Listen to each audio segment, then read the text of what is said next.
दोस्तों अस्सलाम वालेकुम वरहमतुल्लाह। दो अहम ऐलान। नाचीज़ ने उर्स शरीफ के मौके ते सुल्तान का नाम लिया सी। वो सुल्तान साहब मौलाना सुल्तान साहब डेरा इस्माइल खान वाले नहीं, वो हैं साडे दोस्त सुल्तान साहब बहावल नगर जिले के।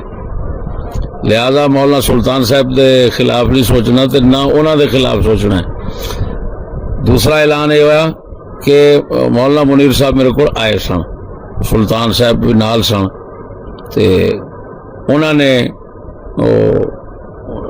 जो मेरे अगे इजहार किया है उस तो उन्होंने खलूस जाहिर होता सी। उन्होंने मेरे आख्या कि टेढ़ी गल जी मैं कर बैठा, उस्ताद जी सच्ची गल है, मैं माफ़ी मंगना। तो अगों जी उन्हें गल की कि असा मैं रस्ते उन्हें क्या मैं गल कर आ रहा था संगिया कि मैनू कट भी दिता तो मैं तां भी इत्थे रहना है, मैं किधर जाना है। असां 20 साल जिंदगी से गुजार के बैठे हैं इस फिक्र हुण सानू किधर जावांगे, असीं इत्थे ही रहना है। वो एक गल करदे रो पै ते उर्स शरीफ ते वो तां नहीं आ सके, उन्होंने बेटे का एक्सीडेंट हो गया।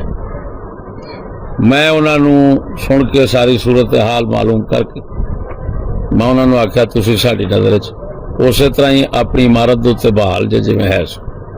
लिहाजा तमाम दोस्त उन्होंने अपना सलूक दोस्ताना वरतन, और मैं उन्होंने जो इख्तलाफात सन आपस जो इस इलाके उन्होंने सारे की सुलह करा के भेजा। फजले अहमद चिश्ती मांगा मंडी।